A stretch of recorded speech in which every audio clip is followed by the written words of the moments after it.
Tapi memang di depan istri tidak ada orang yang hebat. Mati kutu kita semua di depan istri. Apa kata istri saya? Hei Ustadz, di luar kau boleh singa panggung, tapi di rumah kau Hello Kitty. Ya ketawa, saya serius ini. Dia pikir kapan jadi suami. Coba lihat itu kasihan.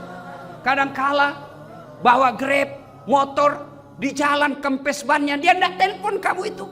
Kenapa? Cukup saya menderita, tidak perlu istri saya tahu.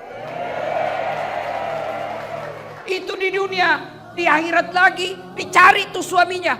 Kalau ibunya masuk neraka, ada 4 laki-laki yang melindungi.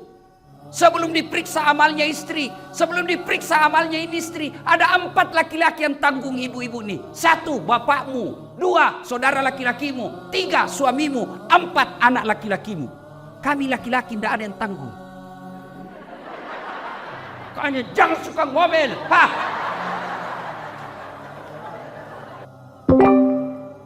Jangan cerita aibnya orang. Ayuhibbu ahadukum, sukakah kamu memakan bangkai sesama manusia? Dan ghibah inilah yang memutuskan tali persaudaraan kita. Tidak ada orang senang dicerita. Ibu-ibu kan biasa kumpul. Kalau suamimu tenang, sopan, bicaranya halus, rajin ibadah, baik, hati-hati. Hati-hati. Kenapa? Layangan putus.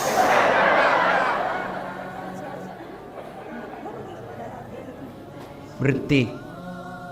Begitu ibu mulai ada oh iya, itu kepala dinas itu begitu. Kau tahu sinetron tadi malam, jelek betul sifatnya. Langsung orang jadi korban. Bu, kalau majelis taklim yang sukses, dia akan berkata, sudah deh, tidak usah cerita kejelekannya orang. Na'udzubillah min zalik. Kita berlindung kepada Allah dari keburukan seperti itu. Belum tentu suami kita lebih baik dari suami dia. Hanya Allah saja masih tutup aib dan keburukan aib suami kita. Itu baru majelis taklim yang baik. Ini tidak, biar bukan urusannya mau dicampuri.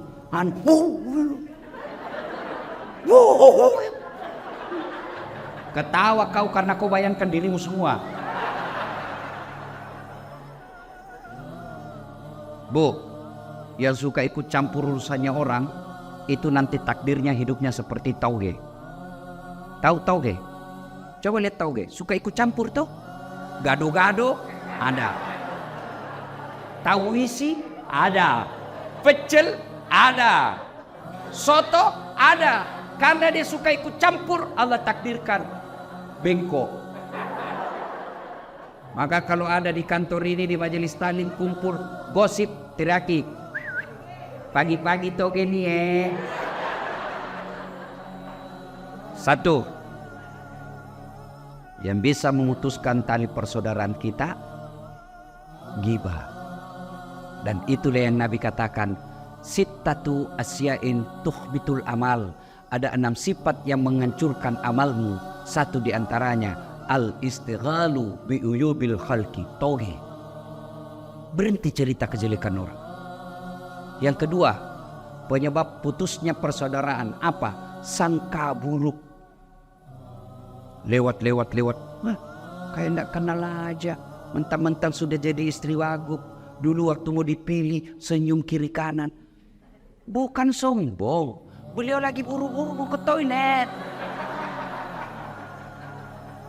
Itu namanya sangka baik. Masa dia yang jawab-jawab WhatsApp saya? Dulu setiap saat jawab, sekarang tidak pernah lagi dijawab. Tertimbun WhatsAppnya ibu, sangka baik.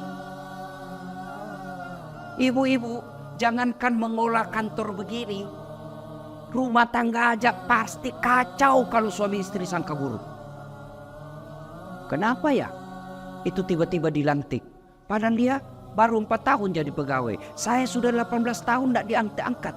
Betul Bapak 18 tahun tapi otaknya Pentium 1. Lambat loading. Prosesornya sudah tua. Bikin surat, siapa wali? Sudah Pak, tinggal diteken. Belum sudah namanya itu dong. Ini betul 4 tahun tapi otaknya Pentium 4. Cepat loading. 1 kali penjelasan, siap Pak. Belum ditanya sudah selesai. Itu sangka baik. Ibu-ibu, sangka baik sama suami. Jangan selalu kau periksa HP-nya. Kau kira yang nak cari nafkah? Saya darah. Ada juga perempuan kayak suaminya kayak tahanan politik. Baru pulang, mana HP-mu? Dengar ini. Ada 4 penghuni api neraka. 1 diantaranya istri yang suka memaki suaminya. Itu hadis Nabi loh. Ada 3 golongan orang yang tidak diterima amal ibadahnya. 1 diantaranya istri yang durhaka sama suaminya. Ada yang tanya, bagaimana kalau suami durhaka sama istri? Tidak ada dalam hadis.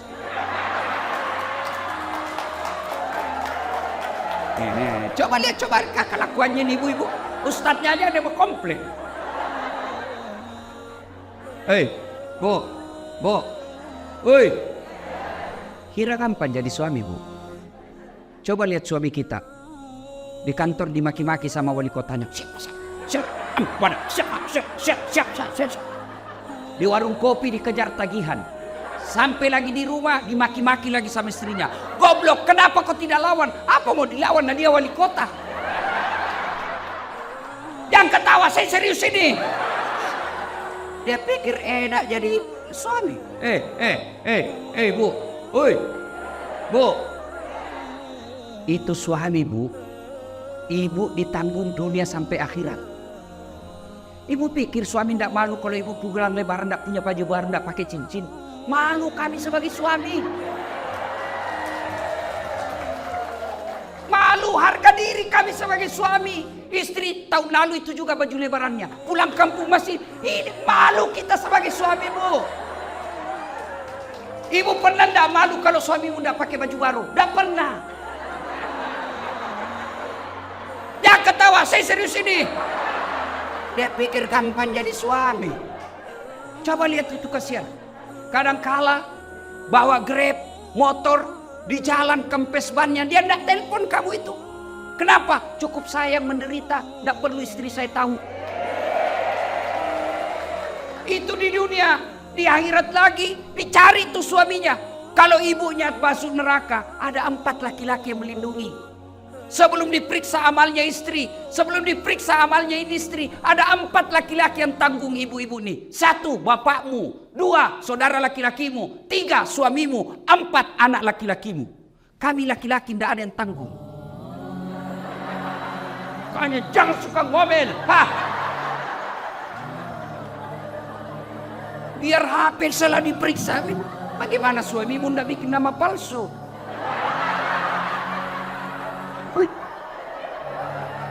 Saya begitu bu. Saya bu, semenjak saya viral ini, ada cinta-cinta monyet saya dulu di kampung. Baru setelah saya viral, kan dulu di kampung bukan siapa-siapa saya bu. Tiba-tiba viral, dia telepon saya sekarang. Saya mau blokir, dah enak nanti dibilang saya sombong satu kampung. Saya mau terima, perasaannya istriku mamanya cek bagaimana kasihan. Akhirnya ku ganti namanya, penjual batu bata.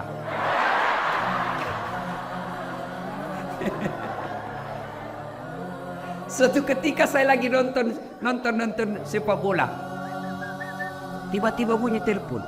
Istriku berteriak mamanya cek, Ustaz, penjual batu bata. Mati saya. Terpaksa saya tidak boleh panik, kalau panik ketahuan. Santai aja. Jangan sayang, tidak usah kuangkat. Tagihan itu. Perempuan kapan takut kalau bicara tagihan? Aman saya pak. Suatu ketika saya pulang ceramah, hauslah saya. Mau minum teh. Sayangku minum teh. Saya lagi ajar anak ngaji. Si Ece lagi ajar ngaji. Oke, saya bikinlah. Mana gula? Dia bilang ada di situ di toples ada semua namanya ditulis. Saya ambillah tulis toples gula. Saya ambil. Begitu saya minum, kenapa asin? Saya pergi lihat, isinya garam. Saya pergi komplain sama istriku, ini kok tulis gula baru isinya garam. Dia bilang HP-mu juga lain kau tulis lain isinya.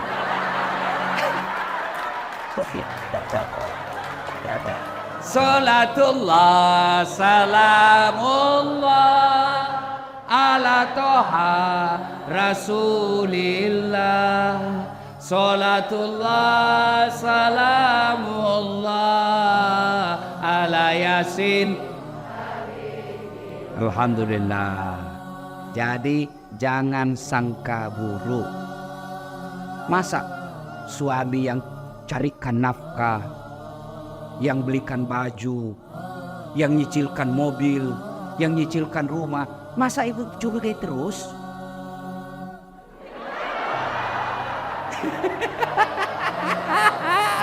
I love you full. Tenang Pak, saya bela kau hari ini. Karena kau takut sama suami istrimu ini. Ini. Tapi memang di depan istri Pak, ada orang yang hebat. Mati kutu kita semua di depan istri. Apa kata istri saya? Hei Ustadz, di luar kau boleh singa panggung, tapi di rumah kau Hello Kitty.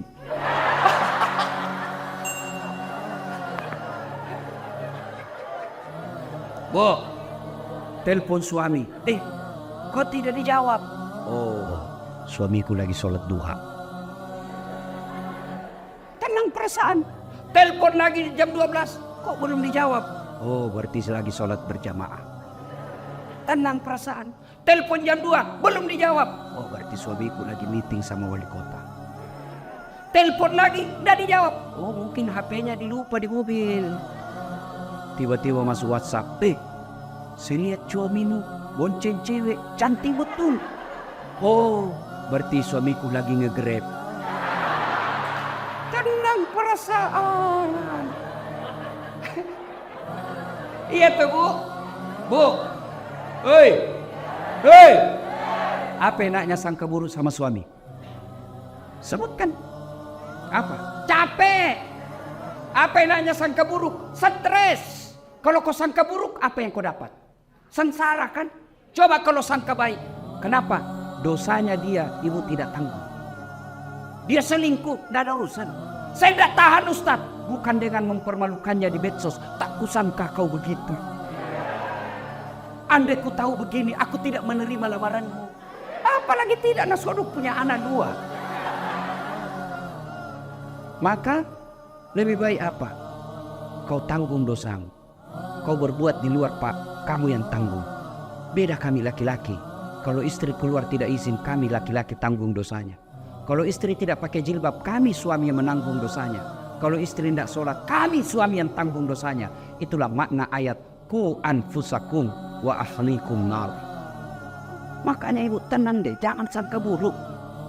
Orang yang selalu sangka buruk memutuskan tali persaudaraan. Panjang mau dicerita, tapi waktu yang terbatas. 2. Sedekah. Bu, pernah lihat orang diantar ke kubur? Pernah. 3 yang mengantarnya kata Nabi. 1. Keluarga. Bu, ibu meninggal, jangan pikir suami mau masuk dalam kubur. Meskipun waktu ibu remaja dia gombal, gunung kan ku daki, lautan ku seberangi, masjid kau lewati. Begitu ibu meninggal, jangan pikir suami mau masuk menemani ibu di kubur. Enggak.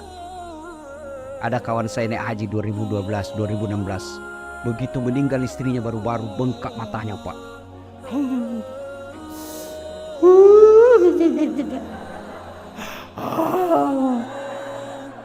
Saya bilang hebat betul ini Bapak. Biasanya kalau laki-laki meninggal istrinya sih menangis, tapi tidak sampai ngau-ngau. Sabar Pak, separuh jiwaku hilang Ustaz. Rasanya tidak bisa kulanjutkan hidupku. Sabar Pak, innalillahi.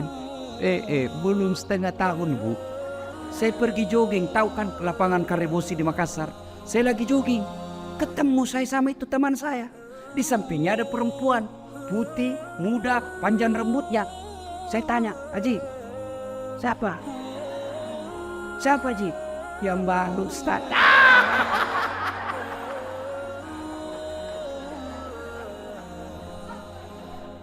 Yang kedua, mengantar ibu ketika meninggal.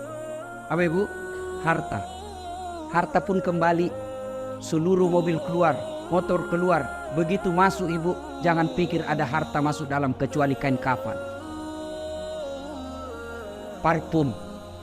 Hilang hulu bos. Hilang semua kita punya BlackBerry apakah parfum yang mewah itu. BlackBerry bu? Apa? Pokoknya itulah yang saya maksud. Saya bukan anak gaul ibu. Saya parfum saya bu Rexona. Selesai. Ibu-ibu sekarang ini dibodoh-bodohi sama mode. Sabunnya aja 3 macam. Lain labu wajunya, sabun wajah, lain labung ketek, lain labung ini. Kasih setengah mati suami cari uang. Saya sabun colek. Selesai.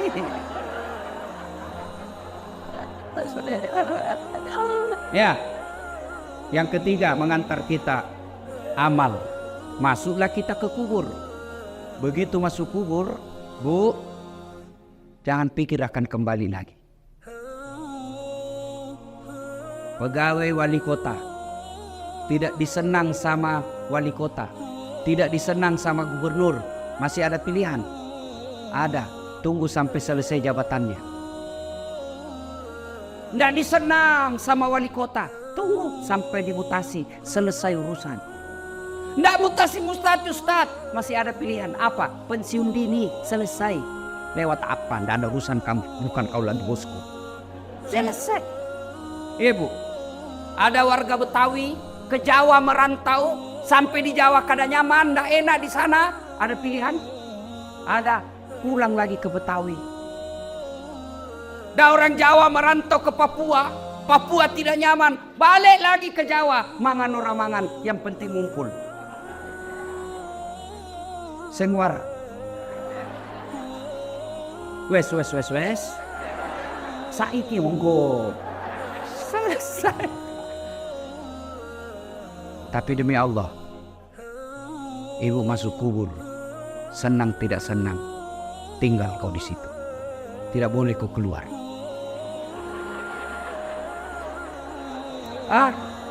Ternyata sudah masuk kubur. Tidak nyaman, keluar dulu deh. Ibu pun kalau keluar lari satu komplek. Tidak ada yang mau dekat sama ibu. Ketika sudah masuk dalam kubur, 3 aja yang bisa menolongmu, kata Nabi. 1 di antaranya, sedekatun jariyah. Sedekah. Mohon maaf, matur nuwun. Nih bu, jinji, yang di depan ini, yang banyak emas berliannya, tuh saya lihat cincin-cincinnya ibu. Jam tangannya ibu Agung. Kalau meninggal siapa yang pakai perhiasan ibu? Anak, bukan, istri kedua. Ia pasti kawin lagi lah suamimu.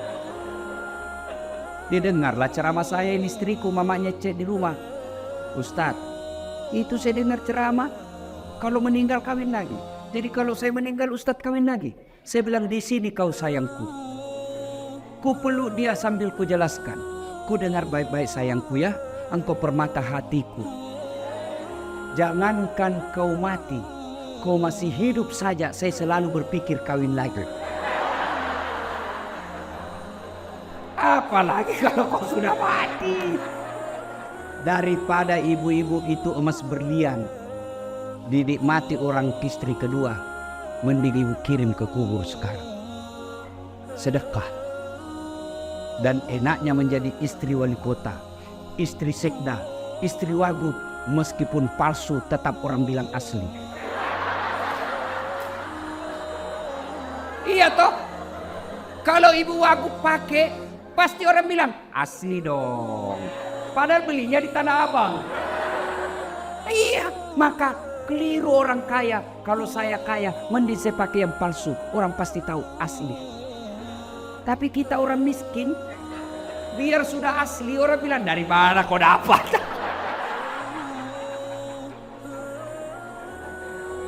Ibu, Woi, ibu suami mulai lain-lain. Mulai ibu curiga, kenapa ya ini suami saya selama ini tidak pernah pakai parfum. Setiap mau keluar sekarang cari parfum. Kalau tidak ada parfum dia cari pengharum ruangan. Itu 50% ibu wajib curigai. Kenapa ya setiap terima SMS selalu masuk toilet? 70% itu ada masalah. Daripada ibu curhat di medsos, cerita ke tetangga, cerita ke majelis taklim, cerita ke ibu PKK, mereka demi Allah tidak mampu menyelesaikan masalah.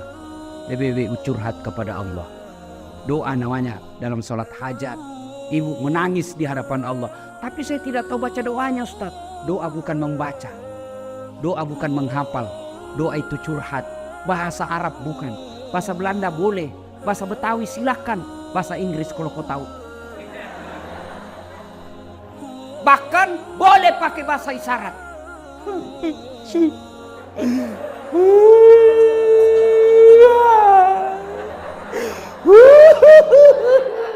Oh, malaikat katakan, ya Allah baru suaminya kawin lagi. Silakan. Sudah itu, ya Allah, Engkau Zat yang memelihara dan menjaga suamiku. Tidak mungkin saya bisa menjaganya 24 jam. Aku serahkan suamiku, Engkau menjaganya. Ya Allah, ini ada duitku 2 juta. 2 juta tolak bala.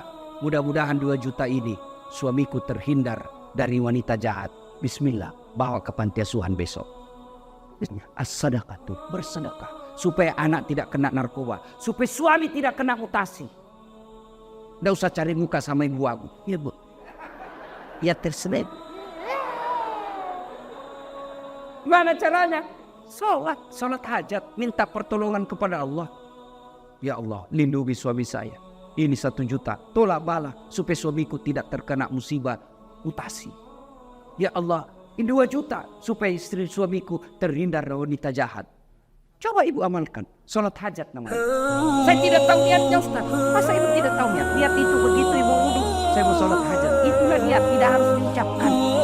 Mengucapkan fardhu sunnatul hajat. Rakaat ini lillahi ta'ala. Allahu Akbar. Tidak hafal bahasa Arab, bahasa Indonesia. Saya lihat sholat hajat 2 rakaat sunnah hukumnya bagi saya lillahi ta'ala. Allahu Akbar. Itu pun tidak hafal. Berdiri tegak menghadap kiblat Tuhan. Sholat hajat ya Allah. Salatullah salamullah ala toha rasulillah. Salatullah salamullah ala yasin. Allahu Akbar. Ayo salat. Sedekah. Jangan terlalu pelit. Bapak-bapak ini yang ada di depan saya, supaya bapak tidak kena musibah mutasi, sedekah. Percaya, tidak ada orang bangkrut gara-gara rajin sedekah. Tidak ada orang yang senang orang pelit.